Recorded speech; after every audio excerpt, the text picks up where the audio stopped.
অপ্রত্যাশিত লজ্জাজনক ঘটনার সাক্ষী হল ভারত। দেশটির সামরিক বাহিনীর এয়ারক্রাফট হ্যাক করে ফেলল চীন। মঙ্গলবারের এই ঘটনায় জনমনের মধ্যে ছড়িয়ে পড়ে আতঙ্ক।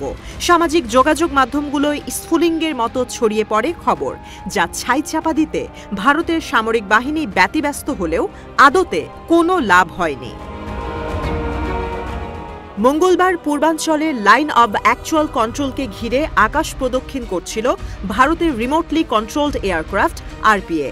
এ সময় হঠাৎ করেই চীনের সীমানার ভেতরে ড্রোনটি ঢুকে পড়ে। সুযোগের অপেক্ষায় থাকা পিপলস লিবারেশন আর্মির সেনারা আরপিএর নিয়ন্ত্রণ নেয়। কিছুক্ষণ পর আবারও তা ভারতীয় সীমানায় ছেড়ে দেয়। উড়তে থাকা একটি এয়ারক্রাফটকে বাহ্যিক কোনো শক্তি ছাড়াই নিয়ন্ত্রণ প্রমাণ করে চীনা সামরিক বাহিনীর সক্ষমতা, অর্থাৎ ড্রোনের ডেটা লিঙ্কে তথ্য প্রবেশ বন্ধ ও নিজের মতো পরিবর্তনের সক্ষমতা রয়েছে পিএলের, যা চোখে আঙুল দিয়ে দেখিয়ে দিল ভারতীয় সেনাবাহিনীর দুর্বলতা। ডিফেন্স.ইন ও আলফাডিফেন্স.ইনের মতো কিছু স্বনামধন্য পোর্টাল থেকে জানা গেছে ভারতীয় এয়ারক্রাফটটি ইসরায়েলের তৈরি। এমনকি এর ডেটা লিঙ্ক ও গ্রাউন্ড কন্ট্রোল স্টেশনও তৈরি করেছে Tel Aviv. Encrypted data link থাকার পরেও চীনা সেনাদের এটি ভেঙে প্রবেশ করা ভারত ও ইসরায়েল উভয় দেশের জন্য বাড়িয়ে তুলল দুশ্চিন্তা। যদিও এয়ারক্রাফট হ্যাকের খবরকে মিথ্যা ও অপতথ্য বলে প্রত্যাখ্যান করেছে ভারতীয় সেনাবাহিনী। এক বিবৃতিতে জানানো হয়, দেশের নিরাপত্তার পাশাপাশি সামরিক বাহিনীর সম্পদ রক্ষায় সংকল্পবদ্ধ সেনারা। জনগণের মাঝে গুজব ছড়ানো বন্ধে গণমাধ্যম ও সামাজিক যোগাযোগ মাধ্যমগুলোকে এমন খবর প্রকাশে বিরত থাকার আহ্বান জানানো হয়। স্বাধীনতা দিবসের অনুষ্ঠান শেষে চীন সফরে গেলেন বাংলাদেশের অন্তর্বর্তী সরকারের প্রধান উপদেষ্টা ডক্টর মোহাম্মদ ইউনুস। বন্ধুর সম্মানে বিশেষ বিমান পাঠিয়েছেন দেশটির প্রেসিডেন্ট শি জিনপিং।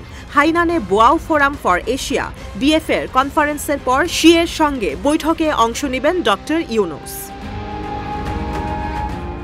অনেক বিশ্লেষকের ধারণা, সফরের আগে বাংলাদেশকে নিজের সেনাবাহিনীর ছোট এক ভেলকি দেখিয়েছেন চীনা প্রেসিডেন্ট। কারণ সাম্প্রতিক সময় ড্রোন মোতায়েনের মাধ্যমে সীমান্তে নজরদারি চালাচ্ছে ভারত।